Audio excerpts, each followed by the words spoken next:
Hi, everybody. This is John Caliri. I'm the Administrative Director for First Health Fitness in Pinehurst, North Carolina. And we're here today to talk about the physical plant. That means your building and all the systems and safety procedures and all that go with it.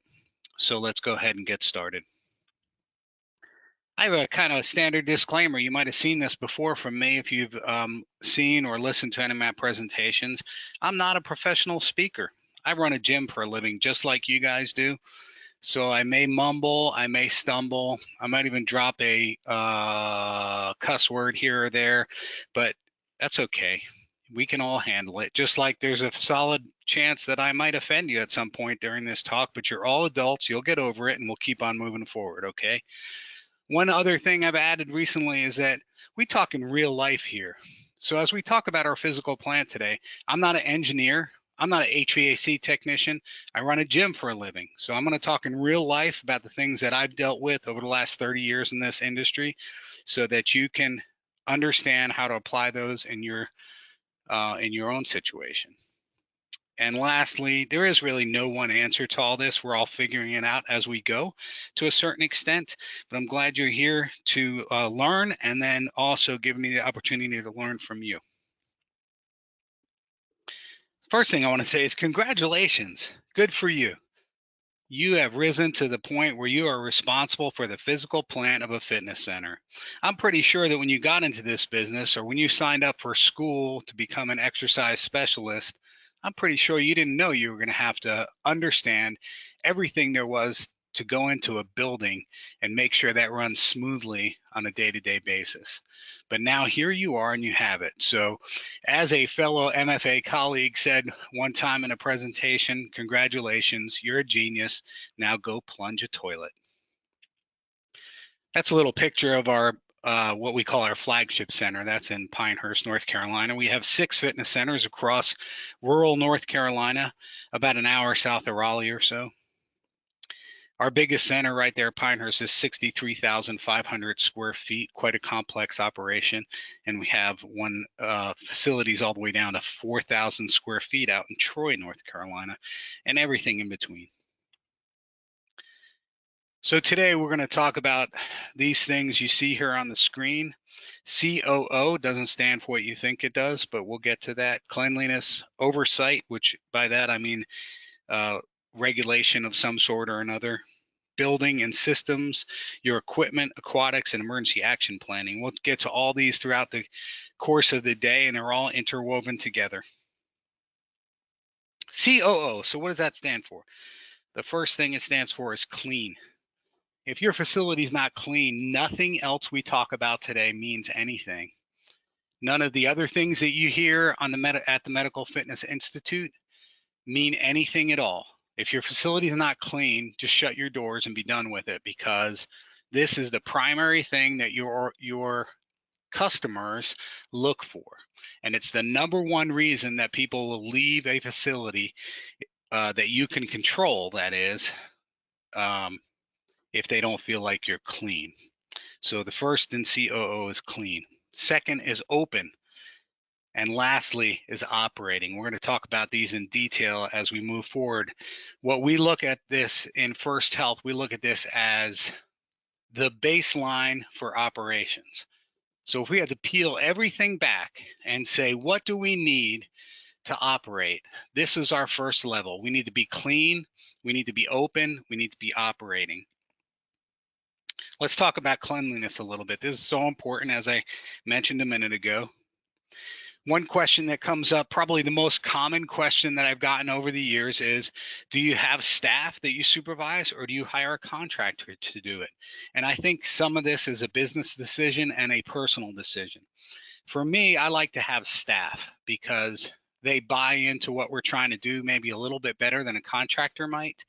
And I have just a little bit more control, I feel like, over the staff. So for example, we have a housekeeper at Pinehurst, James, who has been with us for about 12 years. And he's just as intent on that facility being clean as I am.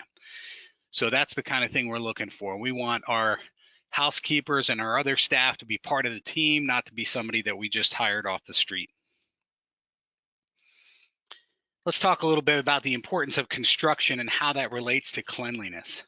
So if you're building a new facility, or when you have the opportunity to renovate a facility, even if it's just a small area, before you take on that project, or as you're starting to identify, this is the flooring I want, these are the surfaces I want, these are the fixtures I want, like if you're going to replace fixtures in the locker room, let's always look for two things. One is that it's durable equipment and it can put up with the kind of use that your members will give it and abuse that your members will give it, to the point where it won't break a lot. So we can't put fixtures and things like that into our facility that will break often, like a residential level shower handle or something like that. And we can't put items into our facilities such as flooring that shows wear patterns. We want things that are durable and things that are easy to keep clean. So it's much easier to run a Swiffer over a hard floor, let's say, than it is to keep a carpeted floor vacuumed and shampooed. Okay, so let's think about that as we have the opportunity to upgrade our facilities, to make sure that we're always paying attention to that before we spend the money on that upgrade. You're going to see over the course of this presentation, sometimes I use the word hospital, sometimes I use the word parent organization. So we have a mix of people here in Medical Fitness Institute. We have some people who are part of a hospital organization. We have some people who are not part of a hospital organization, but may be part of a bigger organization of some sort, like a management company or something like that. And then we have independent operators. But if you have the opportunity through a hospital or a parent organization, such as a management company, take advantage of that buying power. So years and years ago, there was, in my view, a little sense of elitism that if we needed soap for our members in the facility, it needed to be, I don't know, kind of special, super sweet smelling, lotion infused soap, so everyone was happy and felt like they were at the spa. And what we've found over the years is that, number one, they don't really care about that. They just want good, clean, effective soap, especially in the recent years. They want to make sure that the soap does what it's supposed to. And those people who want something different besides a hospital scented soap will go ahead and bring their own. So we use the hospital buying power, every advantage we get, to try and get the best prices we can. We are believers in checklists, and by this, I'm not talking about the checklist on the back of your stall in the restroom. I'm talking about checklists that your housekeeping supervisor, or you, if you're in that role, use with the people who are actually physically doing the cleaning, to make sure they understand. It's not to catch anybody doing anything wrong. It's helping them understand, hey, this is what I expect of you, and this is what you'll be held accountable to. So it's not a gotcha situation, and it's not a communication piece to the member. A member doesn't care if John signs off that, hey, I clean the locker room at 3 o'clock on Sunday. They don't care about that if the locker room's not clean, right? So there's no reason to display the checklist or anything like that. Not sure where that started, but it's not for our industry. The second part goes right along with checklists, and you can hear this word from me a lot today, is an inspection.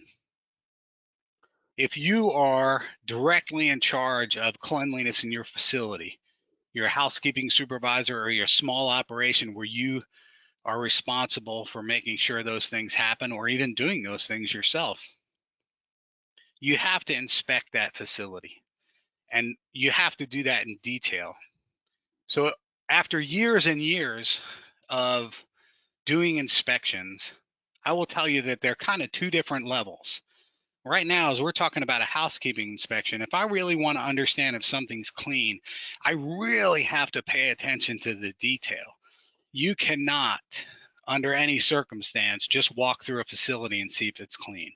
Now, you don't have to have white gloves on and check to see if there's dust somewhere, but you can do a lot of this at a glance. So if I walk into the locker room, I'm going to look and check the corner because the floor might be mopped, but there might be that little triangle of dirt in the corner that gets missed if somebody's not paying attention. Think about the motion of sweeping a mop across the floor, and they miss that little triangle in the corner because it's a pain to get to, and I know it is. But if they've taken the time to get that little corner, pretty much the rest of the floor is done, I guarantee it.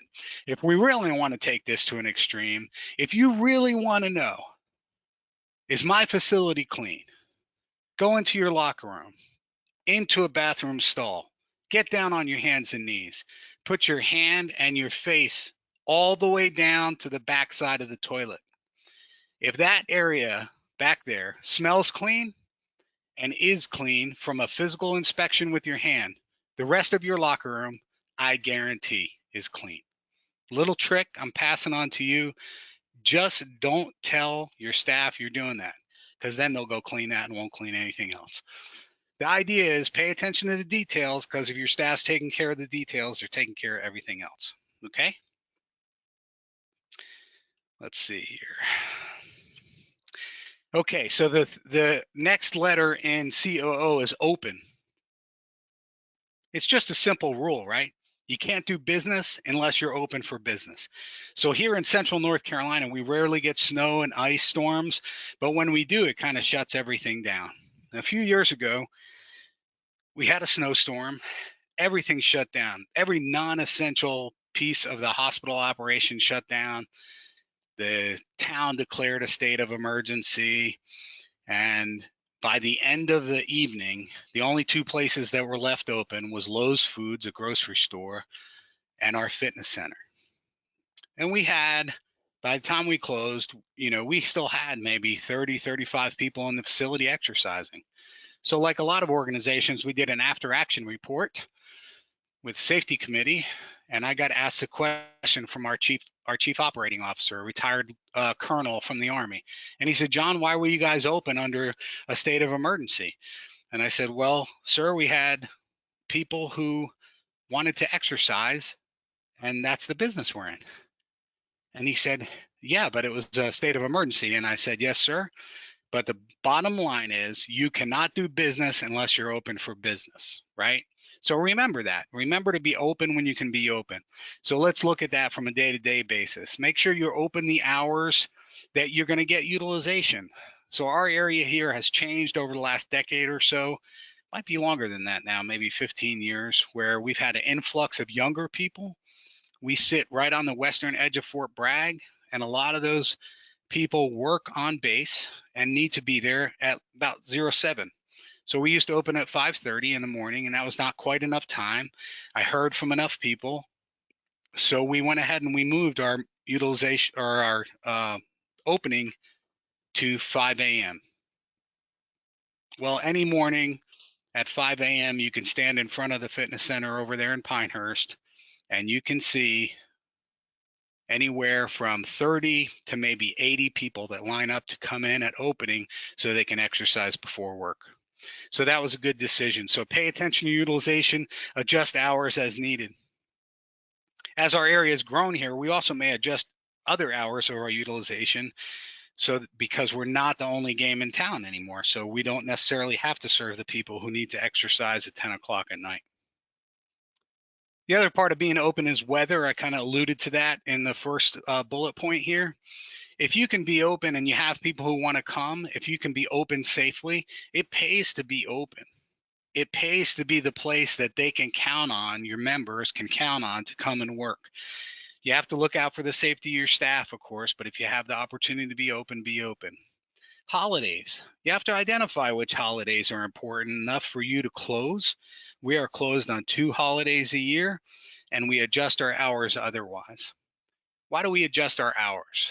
Well, like for the July 4th holiday that just passed a little bit ago, we closed at 1 o'clock because over the years, we see that utilization after 1 o'clock really gets limited down because people have other activities they're going to go to. So Now we close at 1 o'clock on holidays. And the final part of that is your staff, of course, right? So if you're going to be open on a holiday, your staff is going to have to work, and that may not be what's best for them. But then also your staff, to be open, your staff has to be there. So you really have to do some work to make sure you have the right people there for opening, the right people there at closing, so they're reliable and consistent. And I know I'm telling you guys stuff you already understand, but I'm just trying to put it in words that maybe help bring it home for you, or you can share with your staff and bring it home for them.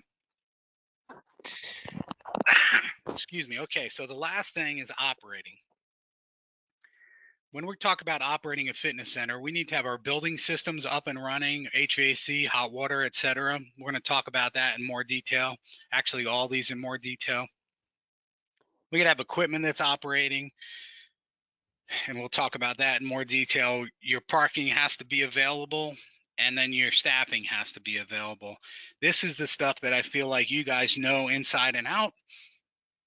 We're not going to spend a whole lot of time on this slide. Just know that if you're open and your stuff's not working well, you're not operating. So remember, COO, clean, open, and operating. That is the baseline for what we want to do in the fitness business. Doesn't even have anything to do with medical fitness, so to speak. It's just the bottom line. If you want to be in fitness, you've got to be clean, open, and operating.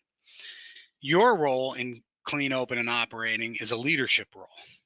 What does that mean for you? It means you do need to do a daily inspection of the areas you're responsible for. So in my case, I'm responsible for 6 facilities. I can't do a daily inspection. But every morning as I arrive to Pinehurst, where my office is, after I check in and I clock in, I go upstairs, I check my email, I make a cup of coffee, and I take that cup of coffee and I walk casually through the entire facility. I don't have a clipboard in my hand. I'm not doing a checklist, anything like that. I'm just looking. I'm paying attention as I'm doing the other part of our job, which is I'm engaging members. Hey, Randy, how you doing? Hey, Chuck, good to see you again. Those kind of things. You guys know all that. So I do that as I'm doing my daily inspection. If I see anything that's glaring, I will point that out to the person responsible for that particular area. But make sure you're doing a walk around. If you're not going to every area of your facility every single day, you are failing in your job as the leader in that group. Another job for you as a leader is to plan ahead. So you have to be the person who identifies to either the housekeeping crew or the staff in charge of equipment cleanliness or whatever. You have to be the one who's leading that and saying, hey guys, we're going to come in on Sunday night after we close every 6 months, let's say, and we're going to clean this facility from top to bottom. Back in the Marines, we used to call that a field day, right? We used to absolutely move every single thing in the barracks and clean and then put it all back in place. So that's the kind of thing you're responsible for. The next thing there is decisiveness. If there's anything that you can do as a leader in any situation, whether it's in a fitness center or any other business, it is to be decisive, right? Make decisions when they need to be made. The reality of life and business is this. If you're not going to make the decision, somebody else is. It might be something as simple as a customer who says, that piece of equipment's been broken so long, I'm not coming back. It might be, if you're in, like me, I'm in a healthcare system. It might be your boss saying, you're not doing your job, I'm going to find somebody who will. Make those decisions the moment that they need to be made, and don't be afraid of doing that. Go ahead and pull the trigger. It might not be right, it might be wrong, but at least you've made a decision and you've stepped forward. Take quick action. This is really simple concept. If you see something that needs to be done, go ahead and do it and get it done and move it off your plate. Right? Sometimes that's a matter of calling somebody to take care of the problem, or actually physically taking care of the problem yourself, but take quick action to move forward. Have a contingency plan for if things aren't working out right. Let's say you have a piece of equipment that you can't get a new upper or lower board from or something for a month. What are you going to do with that piece of equipment? Make that decision. make that contingency plan and act on it. Okay. And finally, your leadership role is to overcome the not my job syndrome. Oh boy, this is a big one for me.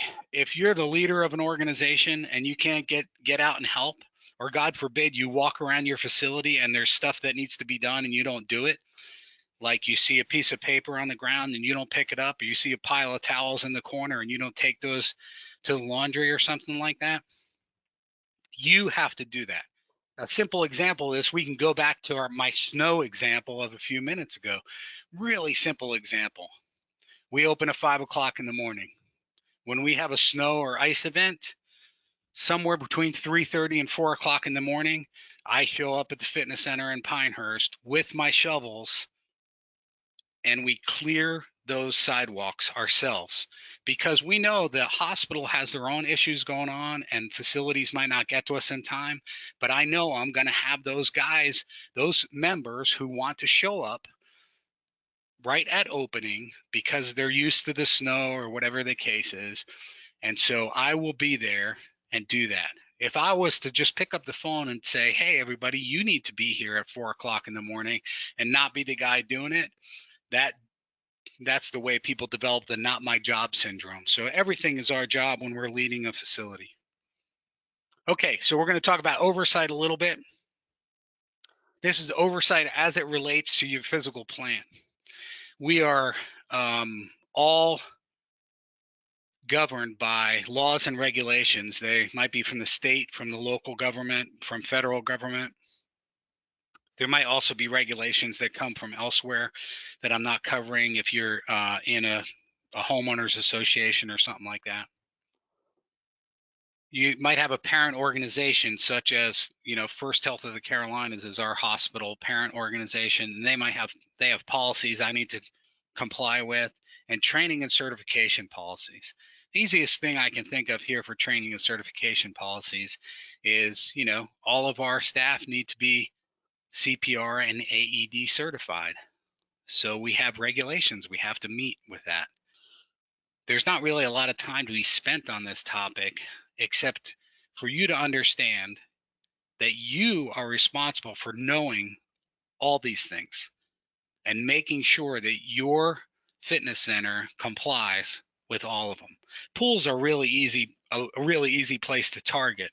So training and education here in North Carolina, you have to have a certified pool operator to operate a public pool. So you have to have, or somebody on your staff has to have that CPO, and they have to go through the training and maintain that certification and update it every 2 years so that they can continue to fill out that form for the state and operate their pool in a safe fashion. Building and systems. This is a tough one, guys, because I'm not an engineer. I am not a general contractor. So I can't tell you, hey, this is what you need to do to fix your HVAC system. But you see a picture right there, and I'm gonna illustrate this here in a minute.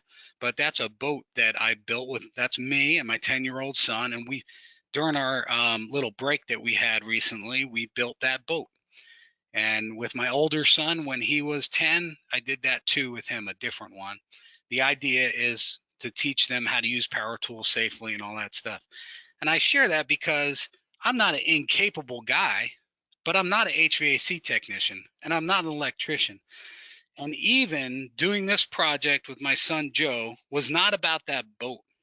It was about building that relationship between me and him. So as we talk about buildings and systems today, we're not really talking about your building per se. We're talking about building the relationships that it might take to keep your building operating the way you and your members need it to operate. So let's look at these buildings and systems. Let's engage our professionals and build relationships. Why would we do that? Because the bottom line is you're responsible for everything that happens in your facility, but you're not an expert in everything that happens in your facility. So who do we need to engage? If you have a parent organization like I do, I need to engage the leadership. And by leadership, I'm talking about two different levels. I'm talking about the administration, the C-suite, so that I can get the funding I need to make sure I have roofs that don't leak, right? That Pinehurst Center that you saw the picture of when we first started, has been open and operating for over 25 years. So we've replaced roofs. We've done all kinds of things. I can't do that without their okay to spend that kind of money. So I have to spend time with that leadership group, making sure that we have a good enough relationship that when I say, I need to replace this, they will go ahead and act on it.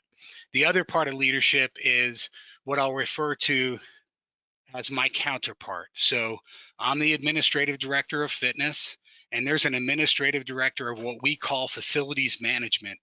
In your organization, it might be called engineering. And this is the guy who has the authority to say, this is how we're going to do these things, right? He has to know that when I call him, it's serious. I need help from him. I'm not overreacting, and I'm going to work with him to bring it about. So it's about the relationship between me and those others that brings success to working with the leadership. There's even more so with the employees. And when I talk about employees in this regard, I'm talking about the employees in our facility management department. These are the guys who come to actually fix things on the ground.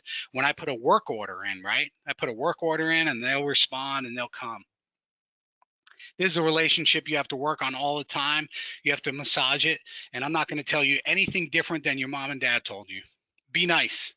Be kind, listen to what they have to say, realize they know more about what they're talking about than you ever could dream of, and ask them to put you in decision mode.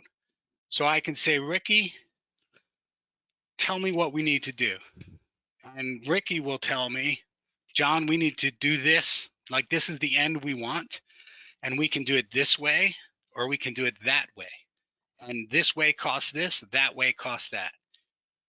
He puts me in decision mode. And the biggest favor I can do for him is to make the decision. Make the decision and say, okay, let's do that.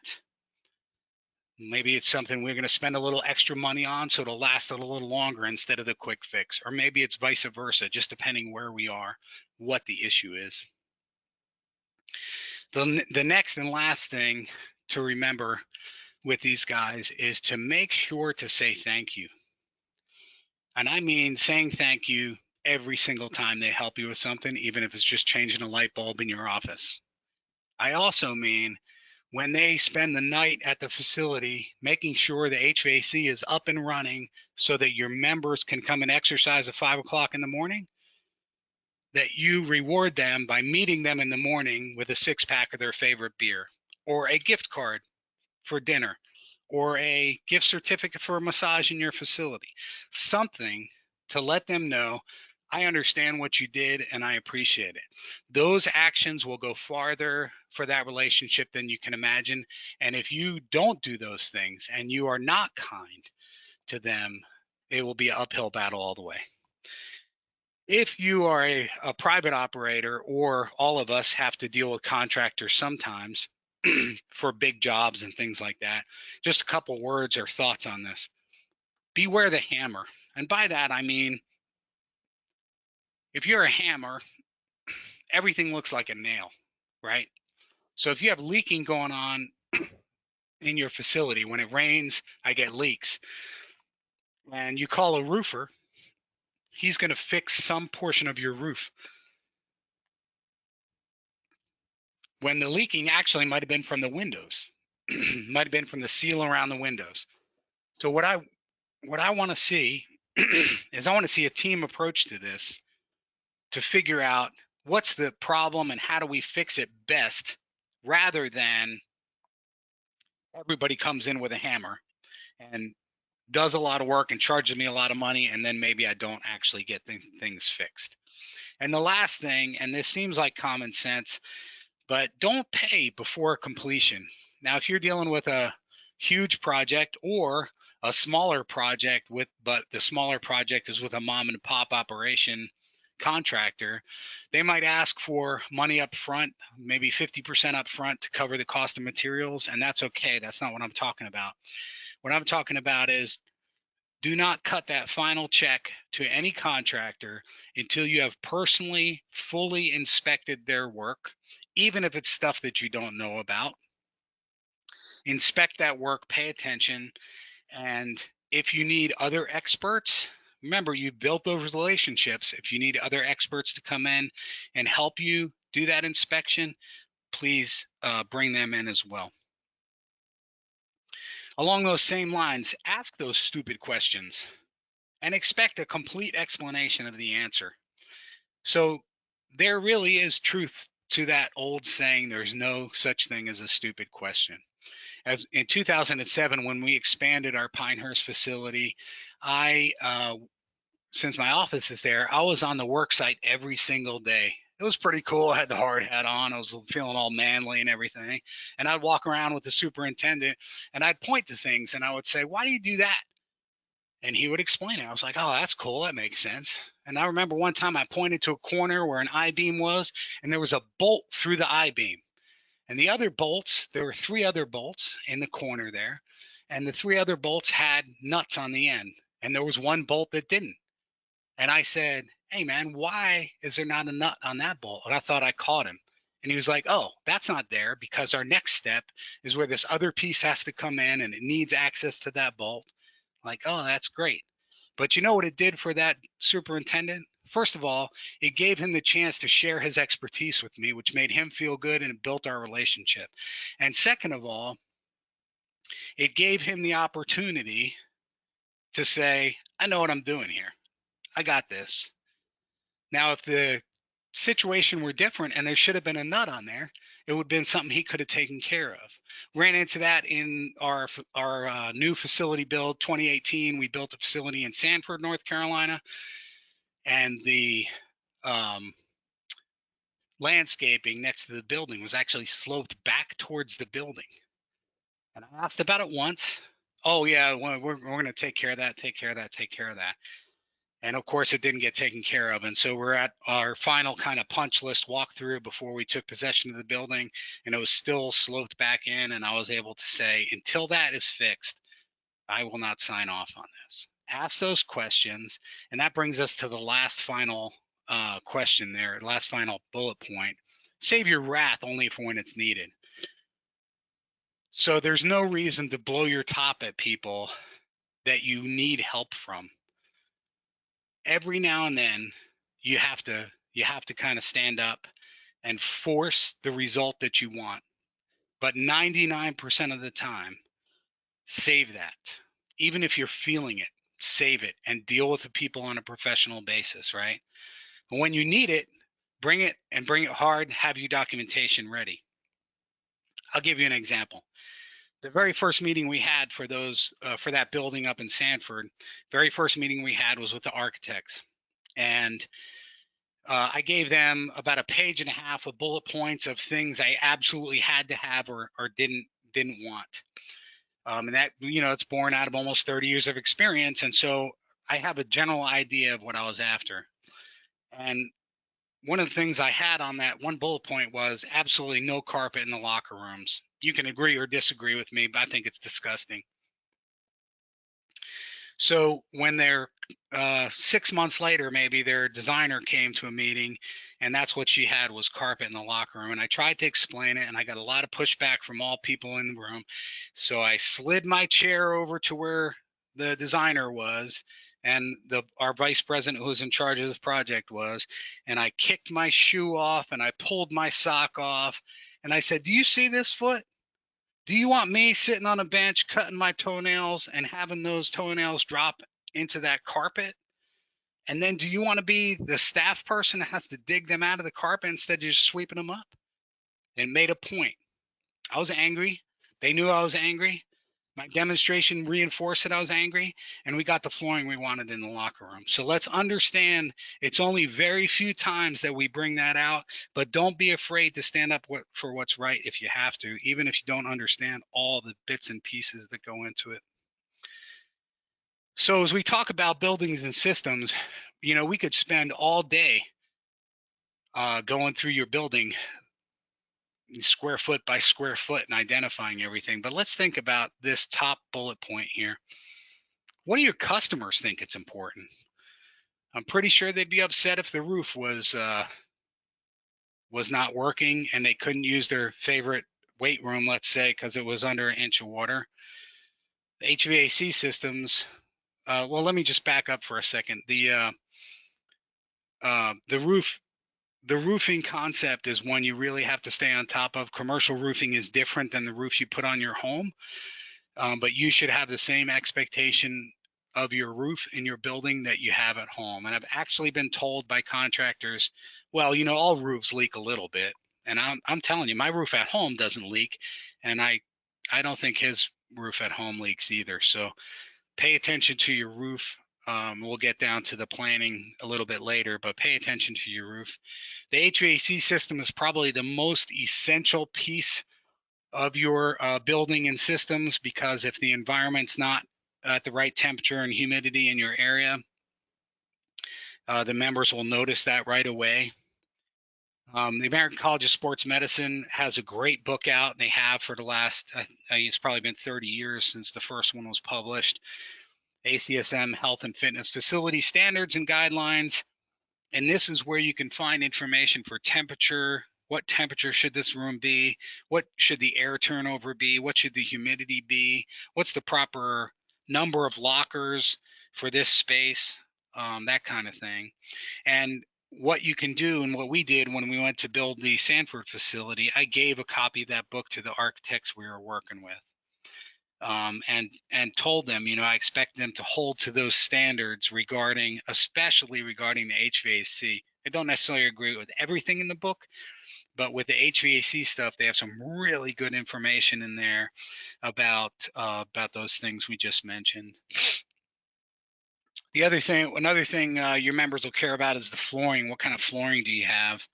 Do you have cushion flooring where you need it? Do you have flooring that at least appears clean and is easy to clean, doesn't show wear patterns? So there are all different kinds of flooring. There are a lot of great companies out there, and we were able in our construction of our Sanford site to identify really durable, easy to clean products that allowed us to reduce our housekeeping staffing for that facility by 50%.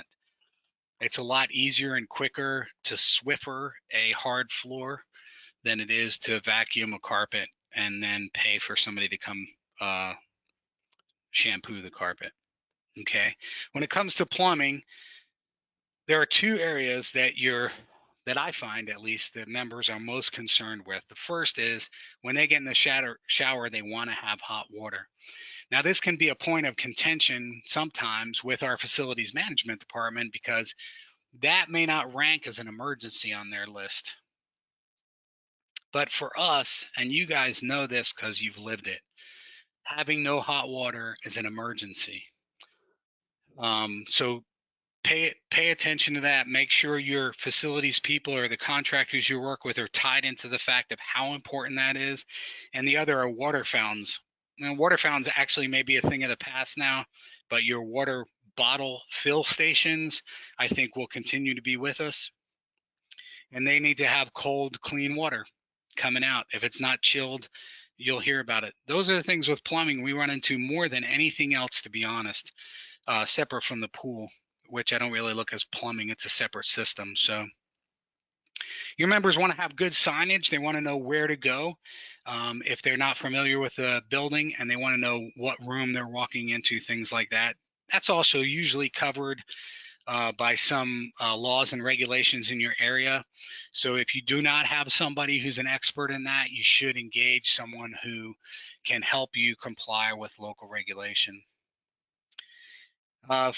Finally, these last two issues are related. One is preventive maintenance, and it is easy in a healthcare system like we are to get lost on the mundane day-to-day things, because facilities management's putting out fires, so to speak, all the time, making sure that everybody has what they need. And so sometimes preventive maintenance can fall by the wayside. And just like your car, I mean, imagine if you bought a car brand new and you drove it and never did any maintenance on it at all. You never changed the oil, you never checked the air in the tires, you never did any of the standard maintenance. That car wouldn't last very long, and it would not perform very well after a certain amount of time. And all of our equipment is the same. All the equipment that runs the building, the HVAC systems, the hot water heaters, everything you can possibly imagine is tied to that. Make sure that you have a preventive maintenance plan in place. One of the things we stumbled upon a couple of years ago was a company that changes air filters. It's not our facility management department. They would do it, but they would get around to it maybe, 1 or 2 times a year. It's supposed to be done every month. When we engage this company, because of the buying power that they have, because this is the business they're in, they were able to do the work and provide the filters at less than we used to pay for just the filters. So there's an opportunity there with preventive maintenance to farm some of that out and actually have a better deal. And then it's kind of off your radar screen at that point, right? You get the invoice every month. You make sure that it's actually happening. You sign the invoice, and you don't have to worry about it. So we're happy to do that, and you should look for those similar opportunities. The last piece about the planning is, really nothing lasts forever. I told you our Pinehurst facility is 25 years old. We have replaced most of the roof at this point, maybe all of the roof. We just replaced a gear drive in the chilling tower. We gutted the pool pump room a couple months ago and replaced everything in the pool pump room. Is big industrial level pumps and stuff like that were probably designed for 20 years, but we stretched it out to about 25. So plan that ahead. Even if you're not going to be there in 5, 10, or 20 years, have that plan written out. Have some general estimated costs associated with it and communicate that with your leadership that you expect these expenses to come around these times. Work also with the leadership of your facility management department to be part of the master plan so that stuff can drop in when it's an appropriate time. Okay, let's talk about equipment. I'm not sure how much there is to talk here to you guys because I think you're probably already experts in this. We want to make sure with our equipment that we have adequate spacing.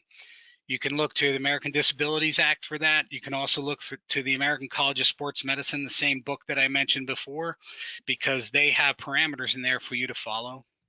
This is another area that preventive maintenance and cleaning go a long way. Daily, weekly, monthly, quarterly. This is another area where you have to have schedules and checklists. You have to have inspections behind it, and you have to document it, that it's actually happened, right? So think about daily cleaning. Well, what's the big deal? Well, just for appearance sake, it's important. As we look at weekly, monthly, and all that, and quarterly, as we get to the point where we're under the equipment and we are cleaning out the motor housings of a treadmill, let's pretend for a minute that we never cleaned out the housing of a treadmill, where the housing over the motor area. And then 5 years down the road, we took that housing off, and the entire mechanism under that hood was coated with a 1/2 inch of dust. Imagine that. Imagine what that does to the ability for that treadmill to continue to run and operate the way it's supposed to. How much heat does that hold in there? How much more wear and tear do you get? So let's do those preventive maintenance and cleaning. Some should just be regular frontline staff cleaning. They're cleaning it off, they're making it look good, and as they're doing that, you know what happens. They're wiping down and they notice this isn't exactly right. There's something wrong here. And whatever your reporting system is for equipment that's down, they follow that and you get the equipment taken care of. The reason that we do the inspections and we document this process is because, heaven forbid, somebody gets hurt in your facility and let's say they were on a treadmill and they say that treadmill malfunctioned and that's what caused my injury. Their lawyer then makes the assumption that you're not maintaining that piece of equipment according to manufacturer specifications. And that's really key for you to understand here. It doesn't matter what you think. It matters what the manufacturer says in the handbook they gave you when they sold that equipment to you, that it says this piece of equipment should be PM'd, preventive maintenance should be PM'd quarterly.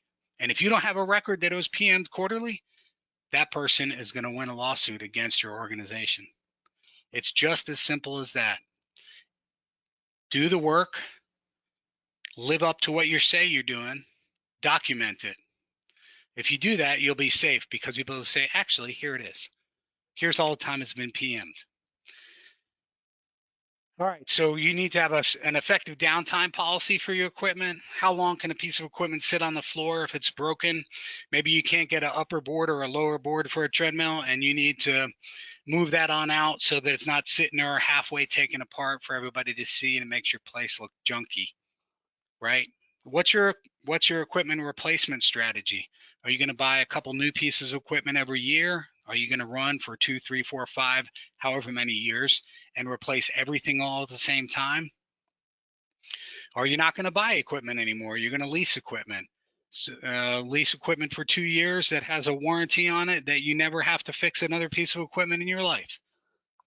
That's all up to you, and most of it's just a math problem, right? Spend the time to do the math and figure out how you want to do that. The way that we operate right now with our 6 facilities is every 5 years we replace equipment and all the cardio equipment in Pinehurst, and we take that cardio equipment and we distribute it around to the other facilities, and they use it for 5 years. We pay for that equipment out of the Pinehurst Cost Center, which makes the most money out of all of them. We pay for that equipment, and for the 5 years we have it, we have negotiated a warranty for those 5 years, so we do not pay for equipment repairs in the Pinehurst facility. When that equipment goes out to our regional facilities, they don't pay for the equipment. They get it for free, but they have to pay for repairs. So where they might, if they were buying a brand new piece of equipment, they might have to spend $6,000 on a treadmill. They may spend $1,000 on that treadmill over the course of the 5 years instead. So it works out for us, but you got to do math and figure out the best plan for you. The last comment there is about warranty is when you're buying equipment, remember that everything's negotiable. So oftentimes we're very nice people and we ask for a quote and we try to put it into our budget for that quote, and the manufacturer will sell you that equipment at that price. But once you know you're going to buy something, then it's time to negotiate. One of the things you can negotiate is that warranty. So if a manufacturer gives a 1-year bumper to bumper labor and parts warranty, you can say, hey, you know what there, Sam, I can do this deal that you have laid out if you make that a 3-year bumper to bumper warranty with labor and parts included. And if they'll do that, maybe that makes sense to you depending how much you expect to spend on repairs in those other 2 years. Some of it is a little bit of guesswork. Some of it is hard numbers based on past experience, right? So take a look at all that and go forward. You can even buy warranty time, and then you really have to make sure it's worth it. You know where we're headed now. We're going to the pool. That's our Sanford facility. I'm super proud of this setup. This is a beautiful pool. Worked out really good. And it's built specifically for our purposes to make sure we could it was set up well for PT and for group exercise classes and lap swimming as a secondary kind of event there, but it happens regularly. So let's talk about aquatics. You got to comply with local, state, and federal guidelines. It'd be impossible for me to sit here and say, hey, your pool needs to be at this number of parts per million for chlorine, because your state may not even require chlorine. They might accept other things besides chlorine. That's up to the states. There are some regulations that are federal, like you see there, the Virginia Graham Baker Pool and Spa Safety Act. That has a lot to do with the construction of pools. If you have a pool right now, you are governed by this act specifically in regard to the covers over your drains. I know you already know that if you have a pool because you've been dealing with it. But basically every 5 years, you got to replace your drain covers. They have to be a design that's approved. You have to have a certified engineer sign off on that it was done. And, you know, it's a lot of red tape, but that's the way it is. As we go to the next level of state or local regulation, let's talk a little bit about your health department. This is the key relationship for you to have. They're going to regulate things like the pool and whirlpool temps, the approved sanitizers, the water turnover rates, record keeping, chemical use and storage. They don't actually come up with that. That bullet below that for North Carolina, that's a legislative statute that controls rules governing public swimming pools in North Carolina. The health department is charged with enforcing those. At one point here in North Carolina, we got pools inspected 4 times a year from a government agency. At that point, the pools in our fitness centers were inspected by a regulatory agency more often than any other part of our hospital system, to include operating rooms and everything else you can think of. So the relationship with your health department is paramount. It's so important. We got to pay attention to that. We got to massage it. Ask for help. Hey, I'm trying to do this. Can you help me figure out what's the right way to do this, right? So if you have, your state, I'm sure, has a similar statute, make sure you have a copy of that with you and that you know it, or the person who's directly responsible for your pools, they're the expert in it. Take the time to do that. And even if your state doesn't require a certified pool operator certification, send your people who are responsible for the pool, or go yourself to a certified pool operator course so you can understand what's happening. Managing a pool is a little bit science and a little bit like an art, and it takes a lot of work to understand what's going on, and every pool, in my experience, is a little bit different because of that. Make sure you're keeping those records. That's going to fall into line with compliance on your state. Keep more records than they ask for so that everything's documented. And again, just like we talked about with the building systems, have a 5, 10, and 20-year planning.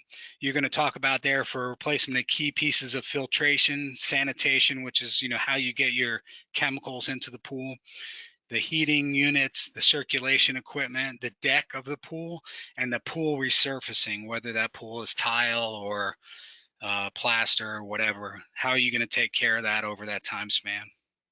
How much is going to cost? Those kind of things. Your preventive maintenance schedule includes things like water changeover. How often are you dumping the water and putting new water in there? If you run into a situation where your pool water is really hard to manage, and you know that your filtration is correct, your chemical sanitation feeding is correct, and your circulation is correct, you might just need to dilute the water down or put new water in that pool. Everybody now, I think, runs their pool on automated system. Pay attention to those systems. You can get an automated system for chemical distribution that can also help you with your record keeping, because like our system takes the chemical readings for chlorine and pH every 15 minutes, and we can get that report if we need to. So if we were to run into somebody who said you didn't maintain your pool correctly, we could actually have it's almost like having a third party report on that. You got to have emergency procedures and drills. We're going to talk about that a little bit more as we go on. And then finally is help. And I say this here where I didn't necessarily say it elsewhere, is because when it comes to the fitness world, our facilities management guys, they know nothing about pools. They don't necessarily want to know anything about pools. They want us to take care of that. But as you guys may know, not everybody grew up in this industry, or started in this industry with access to a pool, or came through the pool pipeline, so to speak. Maybe they're just exercise people, or you're just a business guy, or whatever the case may be. So reach out for help. I have some excellent resources for consulting in pool. It's not me, but pool safety, pool management, those kind of things. I'd be happy to share those with you if you're interested. Just going to take a little quick break from all the talk about buildings and ugly stuff, and just remind you that this is the best thing about MFA. You see all these people here are MFA members, and they're getting together, they're seeing new things, learning new things. This is from one of our conferences. And I'm just going to take a minute to encourage you to be involved the best you can. Tap into the vast amount of knowledge available among your colleagues. And if you get the chance, go ahead and engage people in person at a conference, or other event for MFA. Okay, let's talk about risk management and emergency response. I'm a really big believer in not preparing for everything, but preparing for what are the most likely emergency situations you're going to run into. And there's my list of them. You're going to have medical emergencies. I bet you guys are well versed in that. You're going to have those to be a medical fitness center. You're going to be dealing with a population where those kind of things are going to happen, and you have to have that plan. It has to be laid out clearly, has to be practiced, right? You drowning, near drowning, if you have a pool, you better be ready for those situations in a pool area, regardless of the population you serve.